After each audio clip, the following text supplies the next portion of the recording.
Okay guys, তো আমরা একটা টপিক নিয়ে কথা বলবো। Local SEO service selling strategy. খুব বেসিক কথাবার্তা বলবো আমি আপনাদের। মানে যদি অনেস্টলি বলি, লোকাল এসইও শেখা যতটা ইজি, সেটা সেল করা তার থেকে বেশি ট্রিকি। তবে এটা সত্য যে এসইও ইন্ডাস্ট্রিতে লোকাল এসইওটা বেশি সেল করা যায় অ্যাজ এ ইন্ডিভিজুয়াল ব্যক্তি হিসেবে। কারণ কি, লোকাল বিজনেসের ক্লায়েন্টগুলা কি থাকে, মিড রেঞ্জ অথবা স্মল স্কেল বিজনেস থাকে। সো তারা চাইলেই তাদের বাজেট ডেফিনেটলি অনেক কম থাকে। লাইক দ্যাট, মান্থলি বাজেট 300 থেকে আপনার 1200 1800, ইভেন ইফ 3000 4000 অব্দিও কখনো কখনো ডলার থাকে, টাকা না। সো বাজেট থাকে USA base, USA Canada UK, এদের আর কি, মানে ইউএসএ এর ফোকাসড আর কি। তো তারা বেসিক্যালি ইন্ডিভিজুয়াল ব্যক্তিকে অ্যাজ এ ফ্রিল্যান্সার হিসেবে হায়ার করে ম্যাক্সিমাম ক্ষেত্রে।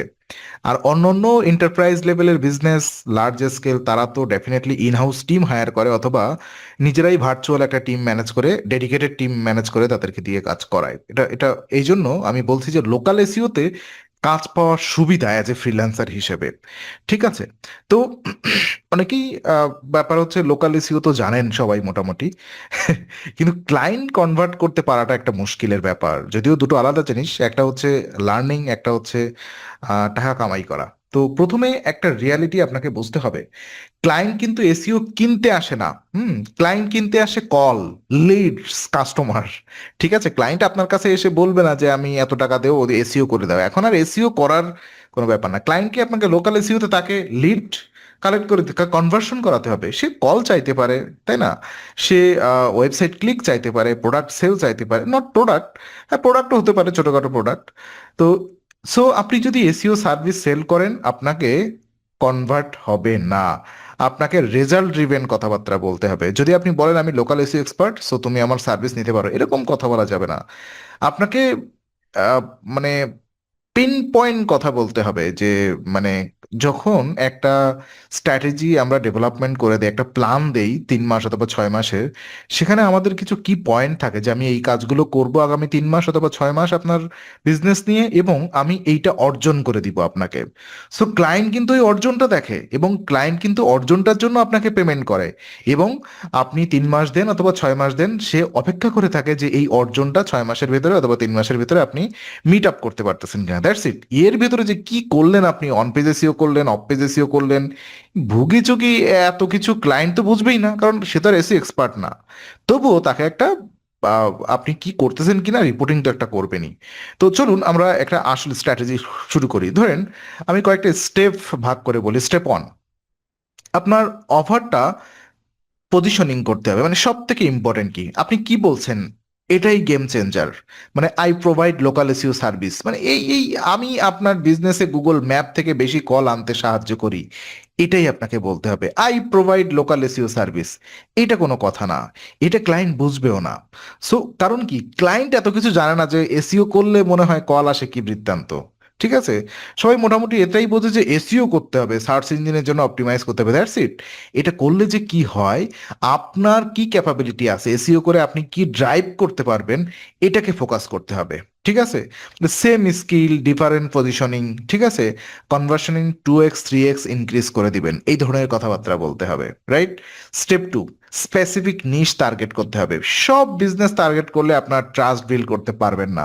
ঠিক আছে, আপনি যদি একই সাথে, ইটস লাইক দ্যাট, গ্রাম্য ডাক্তারের মতো, মানে দাঁতের চিকিৎসা থেকে শুরু করে সবকিছু, হার্ট, কলিজা, সবকিছু যদি ঠিক করে দেয় তাহলে কিন্তু বিপদ। আপনাকে স্পেসিফিক চুজ করতে হবে। আপনি কি, ডেন্টাল হতে পারে, রেস্টুরেন্ট হতে পারে, স্যালন হতে পারে, রিয়েল এস্টেট হতে পারে, মানে নিশ স্পেসিফিক হলে ক্লায়েন্ট ভাবে এই লোকটা আমার ইন্ডাস্ট্রি বোঝে। এবং আপনার সোশ্যাল মিডিয়া হোক অথবা আপনার যে পোর্টফোলিওগুলো আছে সেখানে ওই ইন্ডাস্ট্রিগুলো ফোকাস করা বেটার। যেমন আমি হোটেল, স্পা, দেন হচ্ছে ডক্টর, লয়ার, এগুলো নিয়ে বেশি ভয়েস রেজ করি। মানে এর কারণ হচ্ছে আমার একটা লং টাইম হোটেল, মানে যদিও সেগুলো লার্জ স্কেলের হোটেল নিয়ে কাজ করার অভিজ্ঞতা ছিল। সো আমি যখন একটা ইউএসএ কোম্পানিতে রিমোট জব করতাম, তো দেখবেন আমি হিলটন, ম্যারিওট, হায়াত, এই হিউজ পরিমাণ 158টার উপরে হোটেল নিয়ে কাজ করেছি ওই ওই ফ্রাঞ্চাইজিগুলোতে। মানে বেশিরভাগ ম্যারিওটের হোটেল ছিল আর কি। তো স্টেপ থ্রি থ্রি হচ্ছে আপনার পেইন পয়েন্ট আইডেন্টিফাই করা, মানে ক্লায়েন্টের প্রবলেম বুঝতে হবে। মানে যদি উদাহরণ বলি, যেমন ম্যাপে র্যাঙ্ক করছে না, রিভিউ কম, কল আসছে না, আপনি যদি আপনার তার পেইনটা বোঝেন, তার পেইন পয়েন্টটা আপনি অ্যাড্রেস করতে পারেন, তাহলে সেল ইজি হয়ে যায় এবং তাকে কনভার্ট করতে ইজি হয়ে যায়। ঠিক আছে। আর স্টেপ 4, সিম্পল অডিট স্ট্র্যাটেজি। ক্লায়েন্টকে ফ্রি অডিট দেন, বাট ওভার কমপ্লিকেটেড না, একদম সিম্পল ভাবে দেখান কোথায় প্রবলেম, কি ইমপ্রুভমেন্ট করতে হবে। মানে এতে কি হয়, ক্লায়েন্টের একটা ইনস্ট্যান্ট ট্রাস্ট বিল্ড হয় আপনার উপরে, যে ও হ্যাঁ, আপনি তার প্রবলেমগুলো ফাইন্ড আউট করতে পারছেন এবং তার আসলে কি দরকার সেটা বুঝতে পারছেন আপনি, রাইট?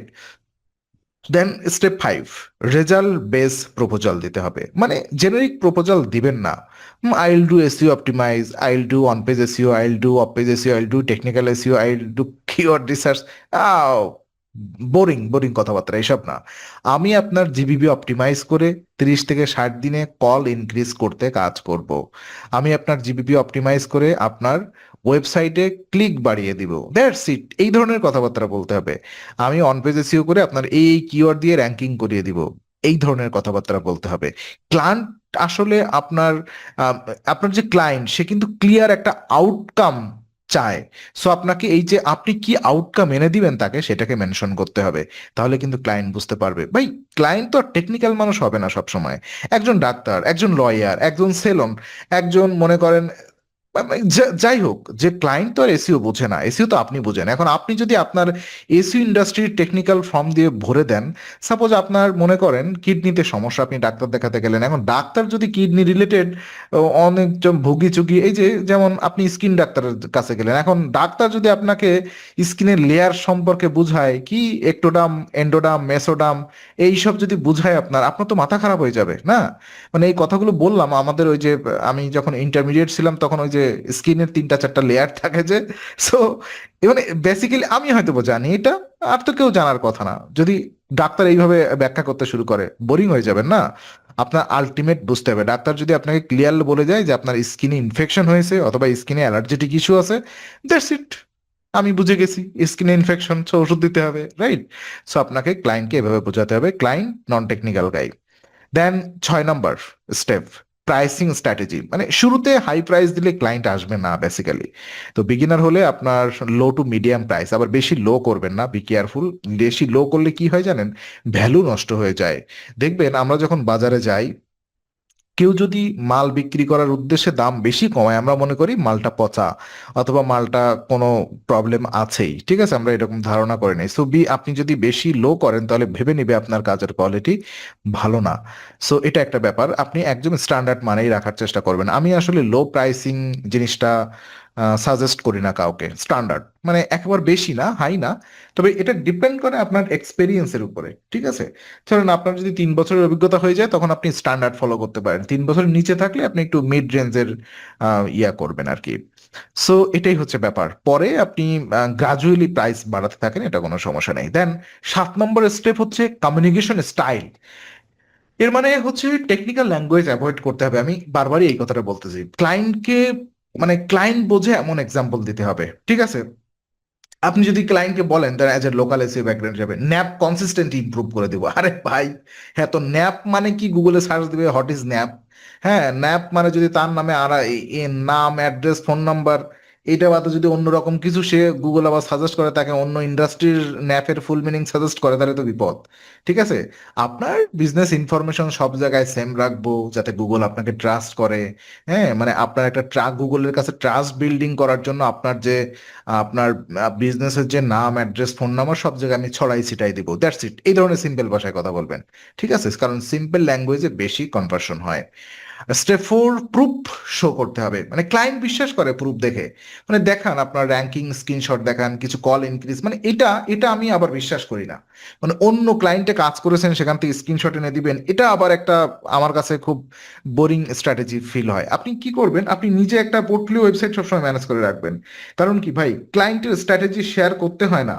কারণ কোনো ক্লায়েন্ট যদি চায় আপনি আগে কার সাথে কাজ করেছেন সেটা আমাকে দেখান, ভাই এটা শেয়ার করা একরকম কারণ একটা সময় আপনি যখন একটু এন্টারপ্রাইজ লেভেলে যাবেন, দেখবেন মিড রেঞ্জের ভেঞ্চারে যখন কাজ করবেন তখন ক্লায়েন্ট নিজেই বলে দেবে যে ভাই, তুমি যে আমার প্রজেক্টে কাজ করতেছো এটা তুমি পাবলিক করতে পারবা না। তখন আপনি কিন্তু কাউকে সেটা দেখাতে পারবেন না যে এই প্রজেক্টে কাজ, কারণ সবার সিকিউরিটি থাকে। কারণ কোনো কোম্পানি চায় না যে আমার কোম্পানি কোনো যদু মধু ফ্রিল্যান্সার এসে করে যাক, সবাই একটা ভাব ধরে থাকে। দেখুন আমি বলি, এই যে আমাদের বাংলাদেশে বড় কোম্পানি হাতিল, ওয়ালটন, এরা কিন্তু এদের কিন্তু এসইও টিম ওইভাবে নেই। আমি নিজেই খান আইটিতে যখন কাজ করেছি, তাই হাতিলে কাজ করেছি, আমি অল্টনে কাজ করেছি, কিন্তু তারা কিন্তু এগুলো ডিসক্লোজ করতে দেয় না। হ্যাঁ, তারা কিন্তু অলওয়েজ, কারণ কি হাতিল, আপনি যদি শোনেন যে হাতিলে তাদের এসইও করায় নেয় ওয়েবসাইট অন্য এরকম ফ্রি বিভিন্ন এজেন্সির কাছ থেকে, মানে শুনতে কেমন লাগবে না? হ্যাঁ, হাতিলের মতো একটা বড় বিজনেস, তারা বাইরে থেকে এসইও করায় নিবে, মানে মার্কেটে কিন্তু এটা চলে ভাই। সো কেউ তাদের আপনার ব্র্যান্ড ক্রেডিবিলিটি ডেভেলপ মানে প্রোটেক্ট করার জন্য, মানে এটা কেউ করতে চায় না যে অন্য এজেন্সির কাছ থেকে যে কারা করে নিয়ে আসে ভাই। হাতিলের কথা বাদ দেন না, আমাদের বাংলাদেশের যে ভোটার আইডি কার্ড গুলো তৈরি হয়, এ তো বিভিন্ন এজেন্সির কাছ থেকে করে নিয়ে আসে এরা। ওগুলো কিন্তু ডিসক্লোজ করতে চায় না সরকার, যদিও সরকার গণতান্ত্রিক দেশ, সরকার কিছু জিনিস ডিসক্লোজ করতে হয়, কিন্তু সিকিউরিটি পারপাস অনেক কিছু আছে। এই যে ডেটাবেস গুলো কোন কোম্পানির কাছে কি বৃত্তান্ত, এগুলো কিন্তু তারা মানে পাবলিক করে না সিকিউরিটি রিজনের জন্য, রাইট? গণতান্ত্রিক দেশ, তাদের হয়তো পাবলিক করতে হয় কিছু কিছু জিনিস, অতটুকুই করে। That's it. প্রুফ শো করবেন, ঠিক আছে, নিজের একটা পোর্টফোলিও ওয়েবসাইট তৈরি করে রাখবেন, সেখানে আপনি যে যে ক্লায়েন্টের সাথে কাজ করেছেন এরকম কিছু স্ক্রিনশট টট দেওয়া, এটা অন কাইন্ড অফ স্ক্যামার মনে হয়। আপনি চাইলে তো স্ক্রিনশট 50টা রেডি করে রাখতেই পারেন ভাই, ওইটা আমার কাছে খুব স্ট্যান্ডার্ড মনে হয় না। স্ক্রিনশট, সবাই স্ক্রিনশট দিতে চায় এবং আমার কাছে অনেকেই চান আপনারা, ভাই দরকার নেই। প্রয়োজনে যারা আমাকে মানে বিশ্বাস করেন, আমার সাথে কথা বলেন, হোয়াটসঅ্যাপে হোক মেসেঞ্জারে হোক, তারা আমার বলতে পারেন যে আমার টিমে কাজ করছেন, একসাথে আমরা একই টিমে কাজ করছি, আমার টিম না, বেশ এতটুকুই। আমার ওয়েবসাইটের অ্যাড্রেস ইউজ করতে পারেন যে এই ওনার সাথে এই প্রজেক্টে কাজ করছে, সেটা ঠিক আছে, কিন্তু আমার কাছে কেউ ওই পোর্টফোলিও চেয়ে লজ্জা দিবেন না যে দাদা কিছু স্ক্রিনশট দেন, এটা দেন সেটা দেন, বাট এটা প্রথম কথা হচ্ছে আনএথিক্যাল, দ্বিতীয় কথা হচ্ছে এইভাবে ক্লায়েন্টকে আসলে অ্যাপ্রিসিয়েট করাটাও আমার কাছে খুব একটা স্মার্ট লাগে না, রাইট? দেন আপনি স্টেপ 9, ফলো আপ স্ট্র্যাটেজি। মানে অনেক ক্লায়েন্ট ফার্স্ট টাইম রিপ্লাই দেয় না, ফলো আপ দেন তাকে, মানে তার প্লয়েটলি আপনি প্রেশার ছাড়া করেন, মানে প্রেশার দেওয়া যাবে না তাকে, জাস্ট জেনারেল কথাবার্তা বলেন, এটা হচ্ছে লিড জেনারেশনের একটা অংশে চলে যায়। 2-3 দিন মানে 2টা 3টা ফলো আপ দিলে আপনার কনভার্সন কিছুটা ইনক্রিজ হয়, এটা করতে হয় লিড জেনারেশন ইমেইল মার্কেটিং এ যে আমরা এই কথাগুলো বলি। দেন 10 নম্বর, লং টার্ম রিলেশনশিপ বিল্ড করুন। মানে একবার ক্লায়েন্ট পেলেই কিন্তু শেষ না, লং টার্ম রিটেইন করার চেষ্টা করেন, মানে মান্থলি সার্ভিস অফার করেন। হ্যাঁ, কনসিস্টেন্ট ইনকাম বিল্ডার করতে হবে এবং তাকে বেটার সার্ভিস দিলে ডেফিনেটলি এসিও ক্লায়েন্টগুলো আসলে শেষ হয় না। বেটার সার্ভিস দিলে সে সব সময় থাকবে। আমি একটা ক্লায়েন্টের গল্প এখনো করি, 2018 সাল থেকে কানাডার একটা ক্লায়েন্ট, এখনো অব্দি তার সাথে আমি কাজ করে যাচ্ছি। সে অবশ্যই এরকম ক্লায়েন্ট, সে নিজেও একজন ফ্রিল্যান্সার, মূলত সে আপওয়ার্ক বেস কাজ করে, এখন একটা টিম বিল্ড আপ করেছে। তার এসইওর যাবতীয় রেসপন্সিবিলিটি আমিই দেখি। মানে এমন হয়, মানে এমনও হয়েছে ওদের যখন একটা প্রোটেস্ট চলতেছিল 2-3 মাস কোনো কাজ ও করেনি আর কি, পুরো এজেন্সি শাটডাউন করে রেখেছিল, তখন কিন্তু আমার কাছে কাজ ছিল না। এমন না যে সে আমাকে ফুল মান্থলি স্যালারি দেয়, তা না, প্রজেক্ট বেসিস তার কাছ থেকে আমি কাজ করি। তো এটাই হচ্ছে মোটামুটি অ্যাডভান্স স্ট্র্যাটেজি, আমি 10টা স্টেপ আপনাদের কাছে শেয়ার করলাম। তো লোকাল এসইও, কন্টেন্ট, দেন রেপুটেশন ম্যানেজমেন্ট কম্বাইন করে ফুল প্যাকেজ সেল করেন, ঠিক আছে? এতে ভ্যালু বাড়ে, প্রাইস বাড়ানো ইজি, প্রাইস বাড়ানোটা ইজি হয় আর কি। মানে একটা কম্বাইন, লোকাল এসইও করতেছেন, কন্টেন্ট ম্যানেজমেন্ট করতেছেন, রেপুটেশন ম্যানেজমেন্ট, এগুলো আপনি সুন্দর করে একটা কম্বাইন করে প্রাইস তৈরি করতে পারেন। এবং একটা রিয়াল ইনসাইট, মানে লোকাল বিজনেস ওনাররা এসইও বোঝে না বেসিক্যালি, তারা শুধু রেজাল্ট দেখে, তাই বেশি এক্সপ্লেইন না করে আপনি রেজাল্ট ফোকাস করেন। বি অনেস্টলি আমি বলছি, তো লোকাল এসইও কারা তো বুঝতেই পারতেছেন। আর কমন যে মিস্টেক আমরা করি, এসইও সার্ভিস সেল করা। আমি এসইও সার্ভিস দেবো, এসইও সার্ভিস দেবো, এই ধরনের কথাবার্তা বলতেন। নিশ সিলেক্ট না করা, এলোপাতাড়ি কাজ করা যাবে না, কারণ ক্লায়েন্ট বলে যে, ক্লায়েন্ট এই কথাটা অবশ্যই বলে, আপনি কি এই বিজনেসে, এই ধরনের বিজনেসে কাজ করেছেন? এবং আপনার বিশেষ করে লিঙ্কডইন, লিঙ্কডইন প্রোফাইলটা খুব ইম্পর্টেন্ট। আমি তো লিঙ্কডইনের কথা বলি, লিঙ্কডইন প্রোফাইলটা ওভাবেই মডিফাই করে রাখবেন, অপটিমাইজ করে রাখবেন, দেখে বোঝা যায় যে আপনি কোন নিশ নিয়ে কাজ করেন, ঠিক আছে? ওভার টেকনিক্যাল হওয়া, মানে খুব বেশি টেকনিক্যাল কথাবার্তা বলা, খুব বেশি মানে যেটা বলে ওভার স্মার্ট, ঠিক আছে? ভংচং করার দরকার নেই। দেন ফলো আপ না করা, এটাও একটা কমন মিস্টেক আমাদের। তো লোকাল এসইও সেল করা মানে হচ্ছে ট্রাস্ট সেল করা। আপনি যদি প্রুভ করতে পারেন আপনি রেজাল্ট দিতে পারবেন, ক্লায়েন্ট নিজে থেকেই রেডি হয়ে যাবে। মানে মনে রাখবেন, স্কিল আপনার কাজ দিবে, মানে সেলিং স্কিল আপনাকে ইনকাম দিবে। তো আপনি যদি local SEO plus client closing সিস্টেমটা স্টেপ বাই স্টেপ শিখতে চান, আমি রিসেন্টলি একটা advance AI driven local SEO course launch করেছি www.shurukuri.com এ। সো আপনারা advance AI driven local SEO কোর্সটা ওখান থেকে নিয়ে স্কিল ডেভেলপমেন্ট করতে পারবেন, এবং একই সাথে এর সাথে আমাদের লিড জেনারেশন কোর্সটাও ফ্রি দেওয়া হচ্ছে এই কোর্সের সাথে। সো ওই লিড জেনারেশন কোর্সটা নিয়ে কিভাবে আপনি ক্লায়েন্ট হান্টিং করতে পারবেন, আপনার সুনির্দিষ্ট নিশ সিলেক্ট করে সুনির্দিষ্ট নিশ ইনভলভ হয়ে, সেটা আপনি ওখান থেকে দেখতে পারবেন। একেবারে এ টু জেড সেখানে প্র্যাকটিক্যালি সবকিছু শেখানো হয়েছে। ওয়েবসাইটের ডোমেইন হোস্টিং কেনা থেকে শুরু করে ওয়েবসাইট ডিজাইন ডেভেলপমেন্ট, একটা one page SEO, off page SEO, technical keyword research, then Google business প্রোফাইলের কিভাবে ক্রিয়েট করতে হবে, কিভাবে ভেরিফাই করতে হবে এবং এসইও করতে হবে, সব টোটাল ব্যাপারটা এই কোর্সের মধ্যে দেওয়া আছে। তোকে গাইস, দেখা হচ্ছে নেক্সট ক্লাসে। ধন্যবাদ সবাইকে।